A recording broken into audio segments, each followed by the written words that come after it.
പ്രാർത്ഥനയോടുകൂടി വേദവിചാരം എന്ന ഈ പ്രോഗ്രാമിലേക്ക് നമുക്ക് പ്രവേശിക്കാം.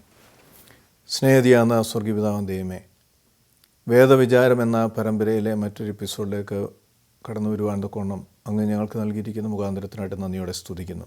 അങ്ങയുടെ വചനം ഞങ്ങളുടെ ജീവിതത്തിന് മാർഗനിർദ്ദേശം ഞങ്ങൾക്ക് നൽകിയിരിക്കുന്ന ഈ വചനം കേൾക്കുന്ന ഓരോരുത്തരെയും കരങ്ങളിൽ സമർപ്പിക്കുന്നു. വചനം ഘോഷിക്കുന്ന ബലഹീന നടീനെയും തിരുസന്നിധി സമർപ്പിക്കുകയാണ്. പരിശുദ്ധാത്മാവ് അടിയനെ നയിച്ച് ആത്മനിറവിൽ രചിക്കപ്പെട്ട വചനം ആത്മനിറവിൽ ഘോഷിപ്പാൻ കൃപ തരണമേ. കേൾക്കുന്ന ഓരോരുത്തർക്കും ഈ വചനം അങ്ങയോടുള്ള ബന്ധത്തിൽ വളരുവാൻ, ദൈവകൃപയിൽ മുമ്പോട്ട് പോകാൻ സഹായിക്കണമെന്ന് യേശുവിനകത്ത് വീക്ഷിക്കുന്ന പ്രാർത്ഥന പിതാവ് കേൾക്കണമേ. ആമേൻ.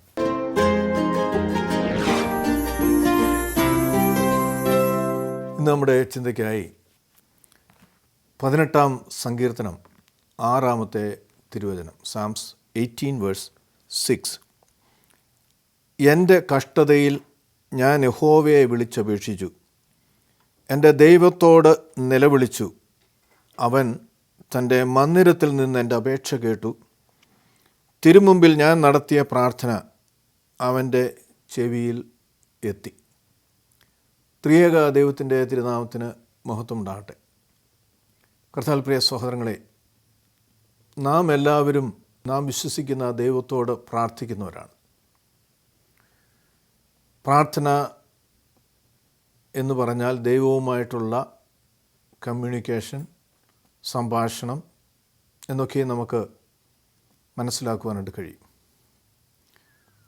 ഒരു തലത്തിൽ അല്ലെങ്കിൽ മറ്റൊരു തലത്തിൽ നാം പ്രാർത്ഥിക്കുന്നുണ്ട്. വ്യക്തിഗത പ്രാർത്ഥനകൾ, കുടുംബ പ്രാർത്ഥനകൾ, നമ്മുടെ സഭാ ജീവിതത്തിലുള്ള പ്രാർത്ഥനകൾ, അങ്ങനെ വിവിധ തലങ്ങളിലുള്ള പ്രാർത്ഥനകൾ നാം ചെയ്യാറുണ്ട്. നമ്മുടെ പ്രാർത്ഥനകൾ ദൈവം കേൾക്കുന്നുമുണ്ട്. എല്ലാ പ്രാർത്ഥനയും ദൈവം കേൾക്കുന്നുണ്ട്.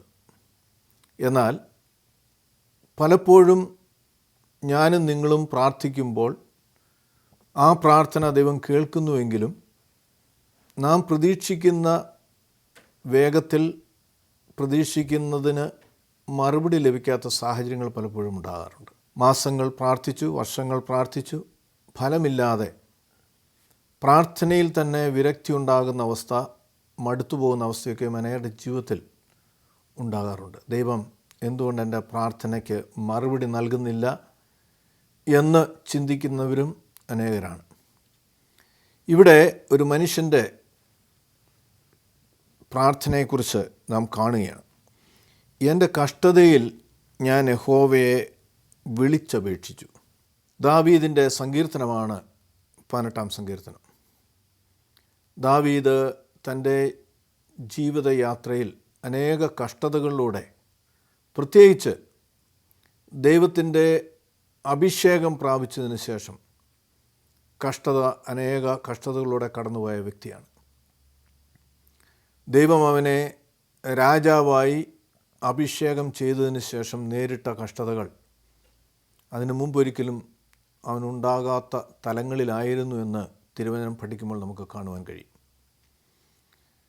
തൻ്റെ മുൻഗാമിയായ ഇസ്രായേലിൻ്റെ 1-ാമത്തെ രാജാവ് ശൗൽ ഏതാണ്ട് 21 പ്രാവശ്യം ദാവീദിനെ കൊല്ലുവാൻ തക്കവണ്ണം ശ്രമിക്കുന്നതായും അവിടെ നിന്നൊക്കെയും ദാവീദ് രക്ഷപ്പെടുന്നതായിട്ടും നമുക്ക് കാണുവാൻ തക്കവണ്ണം കഴിയും.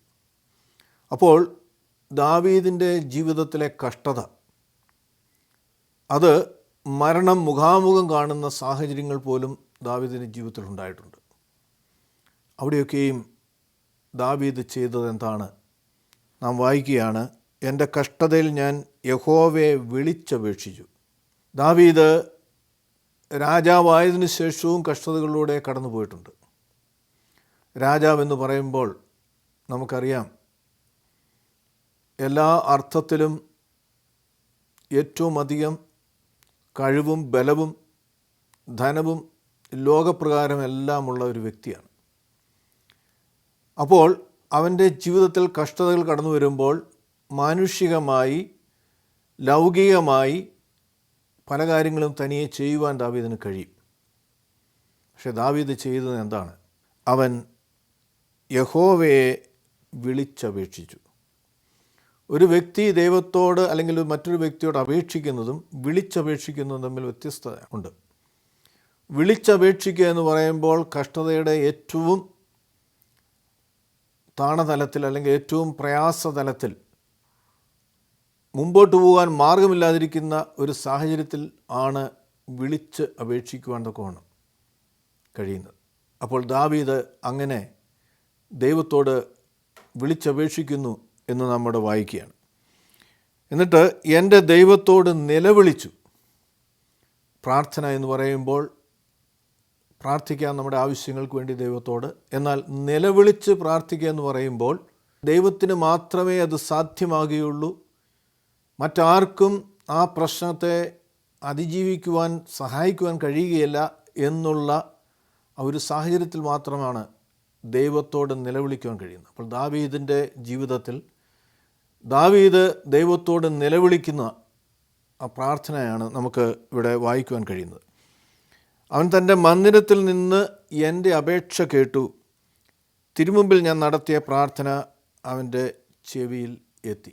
ഈ സങ്കീർത്തനം 18-ാം സങ്കീർത്തനം 2 ശമൂവേൽ 22 അധ്യായത്തിലേക്ക് നാം വരുമ്പോൾ ഇത് തന്നെ നമുക്ക് കാണുവാൻ കഴിയും. മാത്രമല്ല, ഏത് സാഹചര്യത്തിലാണ് ദാവീദ് ഇപ്രകാരം പ്രാർത്ഥിച്ചതെന്നും അവിടെ രേഖപ്പെടുത്തിയിട്ടുണ്ട്. 2 ശമൂവേൽ 22-ാം അധ്യായത്തിൻ്റെ ആദ്യ തിരുവചനം, യഹോവ ദാവീദിനെ സകല ശത്രുക്കളുടെ കയ്യിൽ നിന്നും ശൗലിൻ്റെ കയ്യിൽ നിന്നും വിടുവിച്ച ശേഷം അവൻ യഹോവയ്ക്ക് ഒരു ഗീതം ആലപിച്ചു. അവൻ പാടിയത്, യഹോവ എൻ്റെ ശൈലവും എൻ്റെ കോട്ടയും എൻ്റെ രക്ഷകനുമാകുന്നു. എൻ്റെ പാറയായ ദൈവം, അവനിൽ ഞാൻ ആശ്രയിക്കും. എൻ്റെ പരിചയും എൻ്റെ രക്ഷയായ കൊമ്പും എൻ്റെ ഗോപുരവും എൻ്റെ സങ്കേതവും എൻ്റെ രക്ഷകനും അവൻ തന്നെ. നീ എന്നെ അക്രമങ്ങളിൽ നിന്ന് രക്ഷിക്കുന്നു. സ്തുത്യനായ യഹോവയെ ഞാൻ വിളിച്ചപേക്ഷിക്കും. എൻ്റെ ശത്രുക്കളിൽ നിന്ന് അവൻ എന്നെ രക്ഷിക്കും. മരണത്തിൻ്റെ തിരമാലകൾ എന്നെ വളഞ്ഞു, വിനാശത്തിൻ്റെ പ്രവാഹങ്ങൾ എന്നെ ഭ്രമിപ്പിച്ചു. പാതാളപാശങ്ങൾ എന്നെ ചുറ്റി, മരണത്തിൻ്റെ കെണികൾ എൻ്റെ മേൽ വീണു.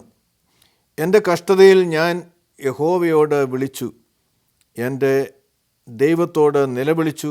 അവൻ തൻ്റെ മന്ദിരത്തിൽ നിന്ന് എൻ്റെ അപേക്ഷ കേട്ടു, എൻ്റെ നിലവിളി അവൻ്റെ ചെവികളിൽ എത്തി. 18-ാം സങ്കീർത്തനത്തിൽ നാം വായിച്ചത് തന്നെ ഇവിടെ 2 ശമൂവേൽ 22-ാം അധ്യായത്തിൽ നാം വായിക്കുകയാണ്.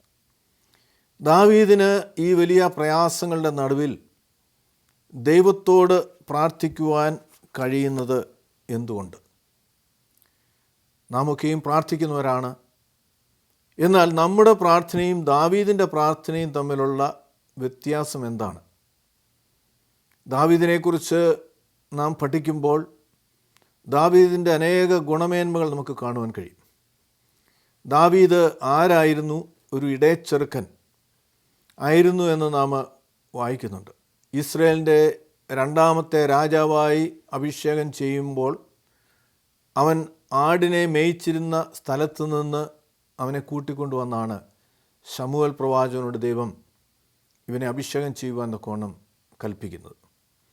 തുടർന്ന് ദാവീദിനെക്കുറിച്ച് നാം പഠിക്കുമ്പോൾ ദാവീദ് ഒരു നല്ല സംഗീതജ്ഞനായിരുന്നു എന്ന് നമുക്ക് കാണുവാൻ കഴിയും. സങ്കീർത്തനങ്ങളിൽ ഏറ്റവും കൂടുതൽ സങ്കീർത്തനം രചിച്ചിട്ടുള്ളത് ദാവീദാണ് എന്ന് നമുക്കറിയാം.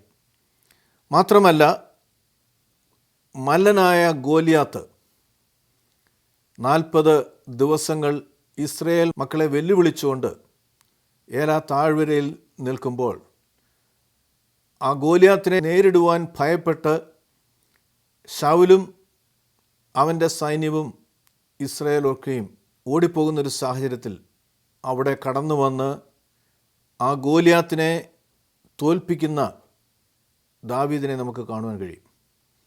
അവിടുത്തെ ഇസ്രായേലിലെ കന്യകൾ ശൗൽ 1000 കൊന്നു, ദാവീദോ 10,000 എന്ന് പാടുന്നൊരു സാഹചര്യത്തിലേക്ക് ആ സംഭവം അവിടെ നടക്കുന്നതായിട്ട് നാം കാണുകയാണ്. പിന്നീട് നാം വായിക്കുമ്പോൾ അവൻ രാജാവാണ്. ഇസ്രായേലിൻ്റെ 2ാമത്തെ രാജാവായിട്ട് അവൻ അവരോധിക്കപ്പെടുകയാണ്. മാത്രമല്ല, ദാവീദ് പുത്രനായ യേശുവിൻ്റെ പിതാമഹൻ എന്ന വലിയ പദവിയിലും ദാവീദിനെ നാം അറിയുകയാണ്. ഇന്നും ഇസ്രയേൽ ജനത അവരുടെ ഗോത്രപിതാക്കന്മാരിൽ ഏറ്റവും പ്രാധാന്യം നൽകുന്ന ഒരു വ്യക്തിയായിട്ട് ദാവീദിനെ നമുക്ക് കാണുവാൻ കഴിയും. യെരുശലേമിൽ ദാവീദിൻ്റെ ശവകുടീരം ഇന്നും അതിശ്രേഷ്ഠമായ ഒരു സ്ഥലമായി, ഒരു പുണ്യ സ്ഥലമായിട്ട് അവർ കാണുകയും അവിടെ വന്ന് പ്രാർത്ഥിക്കുകയും ചെയ്യുന്ന സാഹചര്യം നമുക്ക് കാണുവാനായിട്ട് കഴിയും. അങ്ങനെ ദാവീദിന് ഇസ്രയേൽ ജനതയുടെ നടുവിൽ അല്ല, ലോക ജനതയുടെ നടുവിൽ ഒരു വലിയ സ്ഥാനമാണുള്ളത്. അത് ദാവീദിൻ്റെ ഒരു വശം. മറ്റൊരു വശം, ദാവീദ് വലിയ പാപം ചെയ്ത വ്യക്തിയായിട്ട് നമുക്ക് കാണുവാൻ കഴിയും. പാപം എന്ന് പറയുമ്പോൾ ചതിയിൽ തൻ്റെ സൈന്യത്തിലുള്ള ഒരു പട്ടാളക്കാരൻ അല്ലെങ്കിൽ സൈന്യാധിപനെ കൊല്ലുന്നതായിട്ടും, തുടർന്ന് ആ പട്ടാളക്കാരൻ്റെ ഭാര്യയുമായി വ്യഭിചാരം ചെയ്യുന്നതായിട്ടും നമുക്ക് കാണുവാനായിട്ട് കഴിയും. അപ്പോൾ ചതി, വ്യഭിചാരം, കൊലപാതകം തുടങ്ങിയ വലിയ പാപങ്ങൾ ചെയ്ത വ്യക്തിയായിട്ടും ദാവീദിനെ നമുക്ക് കാണുവാൻ തൊക്കോണം കഴിയുകയാണ്. എന്നാൽ ദാവീദ് ചെയ്തു പോയ തെറ്റ് ദൈവത്തിൻ്റെ പ്രവാചകനായ നാഥാൻ തൻ്റെ സന്നിധിയിൽ കടന്നു വന്ന് പറയുമ്പോൾ ആ ചെയ്തു പോയ പാപത്തെക്കുറിച്ച് ഓർത്ത് മനസ്തപിച്ച് അനുതപിച്ച് ദൈവത്തോട് ക്ഷമ ചോദിക്കുന്ന ദാവീദിനെ നമുക്ക് കാണുവാൻ തൊക്കോണം കഴിയും. 51-ാം സങ്കീർത്തനത്തിലേക്ക് നാം വരുമ്പോൾ അതിൻ്റെ 1 മുതൽ 3 വരെയുള്ള തിരുവചനത്തിൽ, ദൈവമേ, നിൻ്റെ ദയയ്ക്ക് തക്കവണ്ണം എന്നോട് കൃപയുണ്ടാകണമേ, നിൻ്റെ കരുണയുടെ ബഹുത്വപ്രകാരം എൻ്റെ ലംഘനങ്ങൾ മായ്ച്ചു കളയണമേ, എന്നെ നന്നായി കഴുകി എൻ്റെ അകൃത്യം പോക്കണമേ, എൻ്റെ പാപം നീക്കി എന്നെ വെടിപ്പാക്കണമേ, എൻ്റെ ലംഘനങ്ങൾ ഞാൻ അറിയുന്നു, എൻ്റെ പാപം എപ്പോഴും എൻ്റെ മുമ്പിലിരിക്കുന്നു. ദാവീദ് ചെയ്തു പോയ പാപം അല്ലെങ്കിൽ പാപങ്ങൾ, അതിനെ ഓർത്തവൻ അനുദപിക്കുകയാണ്, ദൈവത്തോട് മാപ്പ് ചോദിക്കുകയാണ്. ദൈവസന്നിധിയിൽ നിന്ന് എന്നെ തള്ളിക്കളയരുതേ എന്ന് ദൈവത്തോട് യാചിക്കുന്ന സങ്കീർത്തനം 51-ാം സങ്കീർത്തനം, അനുതാപ സങ്കീർത്തനം നാം കാണുകയാണ്. അപ്പോൾ ദാവീദ് തെറ്റ് ചെയ്തു, പക്ഷേ തെറ്റ് ചൂണ്ടിക്കാണിച്ചപ്പോൾ അത് അംഗീകരിക്കുവാൻ, അത് ദൈവസന്നിധിയിൽ അനുദപിച്ചു പ്രാർത്ഥിക്കുവാൻ, പിന്നീട് ഒരിക്കലും അത് ആവർത്തിക്കാതിരിക്കുവാൻ ശ്രമിച്ച ഒരു വലിയ മനുഷ്യനായിട്ട് ദാവീദിനെ നമുക്ക് കാണുവാൻ തൊക്കണം കഴിയും. അപ്പോൾ ദാവീദിൻ്റെ ദൈവവുമായിട്ടുള്ള ബന്ധം എന്ന് പറയുമ്പോൾ അവൻ്റെ പ്രതിസന്ധി ഘട്ടത്തിൽ മാത്രമല്ല എന്ന് തിരുവചനം പഠിക്കുമ്പോൾ നമുക്ക് മനസ്സിലാക്കുവാനായിട്ട് കഴിയുന്നുണ്ട്. നാമൊക്കെയും ദൈവത്തോട് പ്രാർത്ഥിക്കുമ്പോൾ അല്ലെങ്കിൽ പ്രാർത്ഥിക്കുന്നത് പലപ്പോഴും പ്രയാസങ്ങളുടെ നടുവിലാണ്, പ്രയാസങ്ങൾ നേരിടുമ്പോഴാണ്. എന്നാൽ ദൈവവുമായിട്ടുള്ള നമ്മുടെ ബന്ധം എപ്രകാരമാണ് അനുദിന ജീവിതത്തിലെന്ന് നാം പരിശോധിക്കാറില്ല. പ്രയാസങ്ങളുടെ നടുവിൽ നാം പ്രാർത്ഥിക്കുമ്പോൾ നമുക്ക് ഉത്തരം തരണമെന്ന് നാം ആഗ്രഹിക്കുന്ന വ്യക്തികളാണ് നാം ഓരോരുത്തരും. എന്നാൽ ദൈവവുമായിട്ടുള്ള ബന്ധം നമുക്ക് എപ്രകാരമാണ്? പ്രാർത്ഥനയിൽ നമ്മുടെ ആവശ്യങ്ങൾക്ക് വേണ്ടിയുള്ളൊരു ബന്ധം മാത്രമാണോ? അതോ ദൈവം നമ്മെ എത്രത്തോളം സ്നേഹിക്കുന്നു? ദാവീദിനതാണ് ദൈവവുമായിട്ടുള്ള ബന്ധം. 18-ാം സങ്കീർത്തനത്തിൻ്റെ ആദ്യ തിരുവചനം നാം വായിക്കുകയാണ്, എൻ്റെ ബലമായ യഹോവേ, ഞാൻ നിന്നെ സ്നേഹിക്കുന്നു. ദൈവത്തോടുള്ള ദാവീദിൻ്റെ സ്നേഹമാണ് ആ ബന്ധം. ഇന്ന് ദൈവത്തെ സ്നേഹിച്ചുകൊണ്ട് ആ ബന്ധത്തിൽ നിൽപ്പാൻ നമുക്ക് എത്ര പേർക്ക് കഴിയാറുണ്ട്? നമ്മുടെ ആവശ്യങ്ങൾക്ക് വേണ്ടി നാം പ്രാർത്ഥിക്കും. നാം പ്രാർത്ഥിച്ച് മറുപടി ലഭിക്കാതെ വരുമ്പോൾ മറ്റാരെങ്കിലും കൊണ്ട് നാം പ്രാർത്ഥിപ്പിക്കും, അല്ലെങ്കിൽ അതിനുള്ള പല കാര്യങ്ങൾ നാം ചെയ്യും. പള്ളിയിൽ പെരുന്നാൾ നടത്തും, ദാനധർമ്മങ്ങൾ ചെയ്യും, മറ്റുള്ളവരോട് പ്രാർത്ഥിക്കാൻ അപേക്ഷിക്കും, ധ്യാനങ്ങളിൽ കൂടും, നാം ഉപവസിക്കും. ഇതൊക്കെയും നമ്മുടെ ആവശ്യങ്ങൾ നേടിയെടുക്കുവാനുള്ള മാർഗമായി നാം പലപ്പോഴും കാണുമ്പോൾ ദൈവവുമായിട്ട് എനിക്കും നിങ്ങൾക്കും ഉള്ള ബന്ധം എങ്ങനെയാണെന്ന് നാം പരിശോധിക്കാറുണ്ടോ? പലപ്പോഴും നമ്മുടെ പ്രാർത്ഥനകൾക്ക് മറുപടി ലഭിക്കാതിരിക്കുന്നതിൻ്റെ കാരണം ആ ബന്ധത്തിലുള്ള വിടവാണ് എന്ന് നമുക്ക് പരിശോധിക്കുവാനായിട്ട് കഴിയാറുണ്ടോ? ഇവിടെ ദാവീദിനെ സംബന്ധിച്ചോളം ദാവീദിൻ്റെ ബന്ധം അവൻ്റെ പ്രശ്നങ്ങളിൽ തുടങ്ങിയ ബന്ധമല്ല. ചെറുപ്രായം മുതൽ ദൈവവുമായൊരു വലിയ ബന്ധം ദാവീദിനുണ്ടായിരുന്നു. ഇത് നാം കാണുന്നത് നാം 1 ശമൂവേൽ 13-ാം അധ്യായത്തിൻ്റെ 14-ാം തിരുവചനത്തിലേക്ക് വരുമ്പോൾ അവിടെ ദാവീദിൻ്റെ ഹൃദയത്തെക്കുറിച്ച് ദൈവം രേഖപ്പെടുത്തിയിട്ടുണ്ട്. നാം വായിക്കുകയാണ്, ഇപ്പോഴോ നിന്റെ രാജ്യത്ത് നിലനിൽക്കുകയില്ല. യഹോവ നിന്നോട് കൽപ്പിച്ചതിനെ നീ അനുസരിക്കാതിരുന്നതുകൊണ്ട് തൻ്റെ ഹൃദയമുള്ളൊരു പുരുഷനെ യഹോവ അന്വേഷിച്ചിട്ടുണ്ട്. അവനെ യഹോവ തൻ്റെ ജനത്തിന് പ്രഭുവായി നിയമിച്ചിരിക്കുന്നു. ശൗല് അനുസരണക്കേട് മൂലം രാജപദവിയിൽ നിന്ന് നീക്കപ്പെടുകയാണ്. ശൗലിന് പകരം മറ്റൊരു രാജാവിനെ കണ്ടെത്തുവാൻ യിശ്ശായിയുടെ ഭവനത്തിലേക്ക് പോകുവാൻ ശമൂവേൽ പ്രവാചകനോട് ദൈവം ആവശ്യപ്പെടുകയാണ്. ശമൂവേൽ പ്രവാചകൻ യിശ്ശായിയുടെ ഭവനത്തിലെത്തി യിശ്ശായിയുടെ മക്കളെ ഓരോരുത്തരെയായി വിളിക്കുകയാണ്. ശൗലിൻ്റെ സൈന്യത്തിൽ വലിയ സ്ഥാനമുള്ള വ്യക്തികൾ, മുതിർന്നവർ കടന്നു വരുന്നു. അപ്പോൾ ഇവനല്ല എന്ന് പറഞ്ഞ് അടുത്ത ആളെ വിളിച്ച് അവസാനം അവിടെ ഉള്ളവരൊക്കെയും വന്നു കഴിയുമ്പോൾ ഇത്രയും ഉള്ളൂ നിൻ്റെ മക്കൾ എന്ന് ചോദിക്കുമ്പോൾ അല്ല, ഒരുവനുണ്ട്, അവൻ ആടിനെ മേയ്ക്കുവാൻ തക്കോണം കടന്നു പോയിരിക്കുന്നു. ആട്ടിടയൻ ആ ഭവനത്തിൽ മറ്റ് സഹോദരന്മാർ ശൗലിൻ്റെ സൈന്യത്തിലായിരിക്കുമ്പോൾ വെറും ആടുകളെ മേയ്ക്കുന്ന ഒരു തൊഴിലായി ദാവീദ് ജീവിക്കുന്ന സാഹചര്യത്തിലാണ് ദാവീദിനെ കൊണ്ടുവരുവാനും ദൈവത്തിൻ്റെ തന്നെ ഹൃദയമുള്ളവനായി അവനെ കാണുന്നതായും അവനെ ഇസ്രയേലിൻ്റെ രണ്ടാമത്തെ രാജാവായിട്ട് ദൈവം അഭിഷേകം ചെയ്യുന്നതായിട്ട് നമുക്ക് കാണുവാൻ തക്കോണം കഴിയും. വീണ്ടും നാം 1 ശമൂവേൽ 17-ാം അധ്യായത്തിലേക്ക് വരുമ്പോൾ 17:34 മുതലുള്ള തിരുവചനം, ദാവീദ് ശൗലിനോട് പറഞ്ഞത്, അടിയൻ അപ്പൻ്റെ ആടുകളെ മേയിച്ചു കൊണ്ടിരിക്കുമ്പോൾ ഒരിക്കൽ ഒരു സിംഹവും ഒരു കരടിയും വന്ന് കൂട്ടത്തിൽ നിന്ന് ആട്ടിൻകുട്ടിയെ പിടിച്ചു. ഞാൻ പിന്തുടർന്ന് അതിനെ അടിച്ച് അതിൻ്റെ വായിൽ നിന്ന് ആട്ടിൻകുട്ടിയെ വിടുവിച്ചു. അതെനിക്കെതിരെ വന്നപ്പോൾ ഞാൻ അതിനെ താടിക്ക് പിടിച്ച് അടിച്ച് കൊന്നു. ഒരാട്ടിടയനായിരിക്കുന്ന ദാവീദിന് ഇതെങ്ങനെയാണ് സാധ്യമായത്? അവൻ വിശ്വസിക്കുന്ന ദൈവം, അവനെ ഏൽപ്പിച്ച തൊഴിലുള്ള വിശ്വസ്തത, ആ ദൈവത്തോടുള്ള ആ വലിയ വിശ്വാസവും ബന്ധവുമാണ് അപ്രകാരം അവന് കഴിയുന്നത്. അതുകൊണ്ട് അടുത്ത തിരുവചനത്തിൽ നാം വായിക്കുകയാണ്, ഇങ്ങനെ അടിയൻ സിംഹത്തെയും കരടിയെയും കൊന്നു. ഈ പരിച്ഛേദന ഏൽക്കാത്തവനായ ഫെലിസ്ത്യൻ ജീവനുള്ള ദൈവത്തിൻ്റെ സൈന്യത്തെ നിന്ദിച്ചിരിക്കുന്നത് കൊണ്ട് അവനും അവയിൽ ഒന്നിനെ പോലെ ആകും. മല്ലനായ ഗോലിയാത്ത്, 6 മുഴ മുകളിൽ ഉയരമുള്ള ഗോലിയാത്തിൻ്റെ അടുത്തുപോലും നിൽക്കുവാൻ ആർക്കും കഴിയാത്തൊരു സാഹചര്യത്തിൽ അവൻ്റെ കൈകളിൽ ഒരായുധവും ഇല്ലാതിരിക്കുമ്പോൾ ദാവീദ് പറയുകയാണ്, എന്താണ്? ജീവനുള്ള ദൈവത്തിൻ്റെ സൈന്യത്തെ നിന്ദിച്ചിരിക്കുന്നതുകൊണ്ട് അവനും അവയിൽ ഒന്നിനെ പോലെ ആകും. അവൻ വിശ്വസിക്കുന്ന ദൈവത്തിൻ്റെ സൈന്യത്തെ നിന്ദിച്ചിരിക്കുകയാണ് എന്ന് പറയുമ്പോൾ ദൈവത്തെ നിന്ദിച്ചതിന് തുല്യമാണ്. അതുകൊണ്ട് അവനും അപ്രകാരമായി തീരും എന്ന് പറഞ്ഞുകൊണ്ടാണ് ദാവീദ് സ്വയം ആ ദൗത്യം ഏറ്റെടുക്കുന്നത്. എന്നിട്ട് കയ്യിലുണ്ടായിരുന്ന കവണയും തോട്ടിൽ നിന്ന് എടുത്ത മിനുസമുള്ള 5 കല്ലുകളുമായിട്ട് ഈ ഗോലിയാത്തിന് നേരെ ദാവീദ് കടന്നു പോകുന്നതായിട്ട് നമുക്ക് കാണുകയാണ്. ദാവീദ് ഒറ്റ കല്ലുകൊണ്ട് തന്നെ ഗോലിയാത്തിനെ വീഴ്ത്തുന്നതായും ആ വലിയ സാഹചര്യങ്ങളെ മാറ്റി ഇസ്രായേൽ ജനതയെ അവിടെ നിന്ന് രക്ഷിക്കുന്നതായിട്ട് നാം കാണുകയാണ്. ദാവീദിന് ദൈവവുമായിട്ടുള്ള ബന്ധം അവൻ്റെ ചെറുപ്രായത്തിൽ ആരംഭിച്ചതാണ്.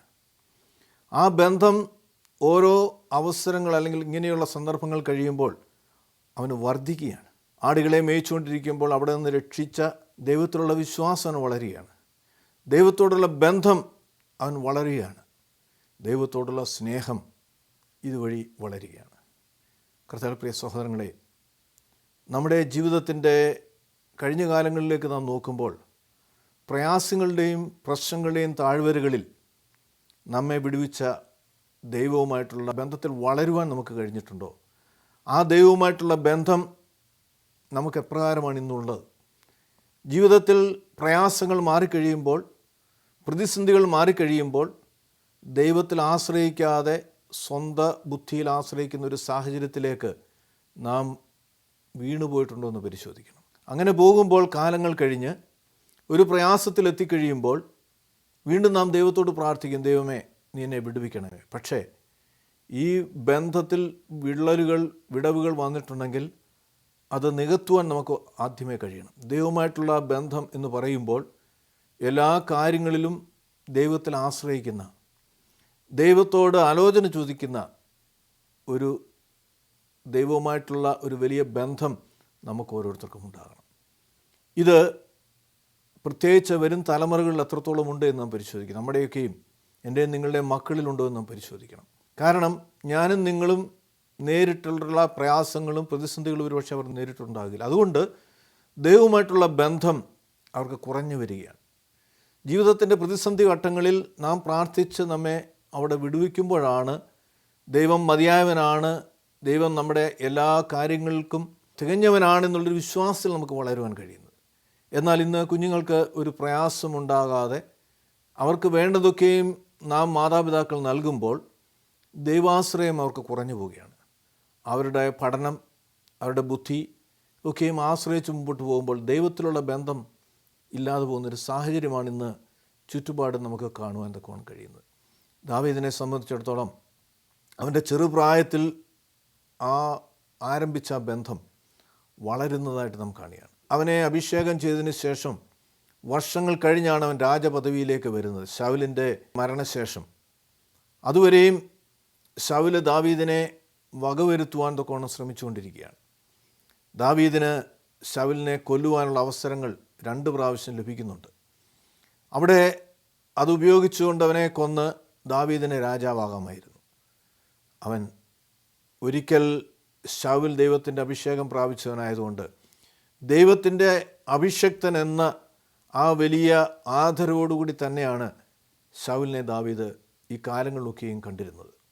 അവസരങ്ങൾ ലഭിച്ചപ്പോൾ ഞാനത് ചെയ്യുകയില്ല, അവൻ്റെ മേൽ കൈവയ്ക്കുവാൻ ഞാൻ ശ്രമിക്കുകയില്ല എന്ന് പറയുക മാത്രമല്ല, അർത്ഥപ്രാണനായി കിടക്കുന്ന ശൗലിൻ്റെ അടുക്കിലേക്ക് മറ്റൊരു വ്യക്തി വരുമ്പോൾ അവനോട് ആവശ്യപ്പെടുകയാണ്, നീ എന്നെ കൊല്ലുക, എൻ്റെ ജീവൻ പോയിട്ടില്ല. അപ്പോൾ അവൻ മരിക്കുമെന്ന് നിശ്ചയമുള്ളതുകൊണ്ട് ആ വ്യക്തി ശൗലിനെ കൊല്ലുന്നതായിട്ട് നാം കാണുന്നുണ്ട്. ഈ വിവരം ദാവീദിനോട് പറയുമ്പോൾ ദാവീദ് പറയുകയാണ്, നീ ആരാണ്? നീ ദൈവത്തിൻ്റെ അഭിഷിക്തനെ കൊല്ലുവാൻ നിനക്കെങ്ങനെ ധൈര്യമുണ്ടായി എന്ന് പറഞ്ഞുകൊണ്ട് അവനെയും കൊല്ലുവാൻ തക്കവണ്ണം ആജ്ഞ കൊടുക്കുന്നതായിട്ട് നാം ദാവീദിലൂടെ കാണുകയാണ്. ദാവീദിൻ്റെ ബന്ധം, ദൈവവുമായിട്ടുള്ള ബന്ധം എന്ന് പറയുമ്പോൾ അതൊരു വലിയ ബന്ധമാണ്.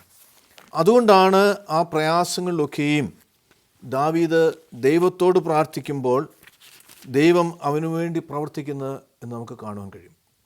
നാം 18-ാം സങ്കീർത്തനത്തിലേക്ക് വരുമ്പോൾ 2 മുതലുള്ള തിരുവചനത്തിൽ ദാവീദ് അവൻ സ്നേഹിക്കുന്ന ദൈവത്തെക്കുറിച്ച് പറയുകയാണ്, യഹോവ എൻ്റെ ശൈലവും എൻ്റെ കോട്ടയും എൻ്റെ രക്ഷകനും എൻ്റെ ദൈവവും ഞാൻ ശരണമാക്കുന്ന എൻ്റെ പാറയും എൻ്റെ പരിചയും എൻ്റെ രക്ഷയായ കൊമ്പും എൻ്റെ ഗോപുരവുമാകുന്നു. അതായത് അവന് മറഞ്ഞിരിക്കുവാൻ, ഒളിച്ചിരിക്കുവാൻ, അവന് സേഫായിട്ട് ഇരിക്കുവാൻ തക്കവണ്ണമുള്ള ഒരു സ്ഥാനമായിട്ട് ദൈവത്തെ അവൻ കാണുകയാണ്. മരണത്തിൻ്റെ താഴ്വരകളിൽ നിന്ന് വിടുവിക്കുന്ന ദൈവം, ശത്രുവിൻ്റെ കരങ്ങളിൽ നിന്ന് പാറ പോലെ കവചമായി നിൽക്കുന്ന ദൈവം. ഇതാണ് ദാവീദിൻ്റെ ജീവിതാനുഭവം. അതാണ് ഈ സങ്കീർത്തനത്തിൽ നാം വായിക്കുന്നത്. എന്നിട്ട് നാം വായിക്കുന്നു, സ്തുത്യനായ യഹോവയെ ഞാൻ വിളിച്ചപേക്ഷിക്കുകയും എൻ്റെ ശത്രുക്കളുടെ കയ്യിൽ നിന്ന് രക്ഷ പ്രാപിക്കുകയും ചെയ്യും. അപ്പോൾ നമ്മുടെ ജീവിതയാത്രയിൽ ശത്രുക്കൾ എന്ന് പറയുമ്പോൾ അത് വ്യക്തികളാകാം, അല്ലെങ്കിൽ മറ്റു പല തരങ്ങളിലാകാം. രോഗങ്ങളാകാം, സാമ്പത്തിക ബുദ്ധിമുട്ടുകളാകാം, മാനസിക തകർച്ചകളാകാം, നാം സ്നേഹിക്കുന്ന മക്കളിൽ നിന്നോ സഹോദരങ്ങളിൽ നിന്നോ പ്രിയപ്പെട്ടവരിൽ നിന്നുള്ള വേദനയേറുന്ന അനുഭവങ്ങളാകാം. ഇതൊക്കെയും ഉണ്ടാകുമ്പോഴും എൻ്റെയും നിങ്ങളുടെയും ആശ്രയം നമ്മെ ഇന്നുവരെയും വഴി നടത്തിയ ദൈവമായിരിക്കണം. ദൈവത്തിന് അസാധ്യമായതൊന്നുമില്ല.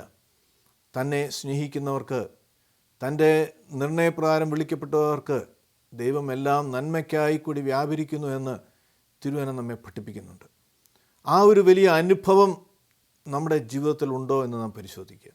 അതോ നമ്മുടെ ആവശ്യങ്ങൾക്ക് വേണ്ടി മാത്രം, ജോലിയില്ലാതിരിക്കുമ്പോൾ, ജോലിയിൽ പ്രയാസങ്ങളുള്ളപ്പോൾ, രോഗിയായി തീരുമ്പോൾ, അങ്ങനെ ആവശ്യങ്ങളുടെ മുഖത്ത് മാത്രം പ്രാർത്ഥിക്കുന്ന ഒരു ബന്ധമാണോ ദൈവമായിട്ട് എനിക്ക് നിങ്ങൾക്കുമുള്ളത്? മറിച്ച് എല്ലാ കാര്യങ്ങളിലും നമ്മുടെ കഴിവുകൾ കൊണ്ട് സാധ്യമാകുന്ന കാര്യങ്ങൾ പോലും ദൈവത്തോട് ആലോചന ചോദിച്ചും പ്രാർത്ഥിച്ചും നാം തീരുമാനമെടുത്ത് പ്രവർത്തിക്കുമ്പോഴാണ് ദൈവത്തിൻ്റെ സാന്നിധ്യം നമ്മോടൊപ്പം സദാ ഉണ്ടാവുകയും ആ സാന്നിധ്യം നമുക്ക് അനുഗ്രഹമായി തീരുകയും ചെയ്യുന്നതെന്ന് തിരുവചനം നമ്മെ പഠിപ്പിക്കുകയാണ്. അതായിരുന്നു ദാവീദിന് ദൈവമായിട്ടുള്ള ബന്ധം.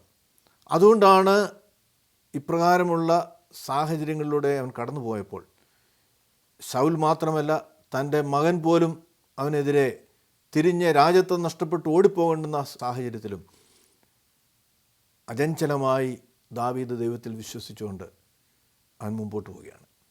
അതായിരുന്നു ദാവീദിൻ്റെ വിജയരഹസ്യം.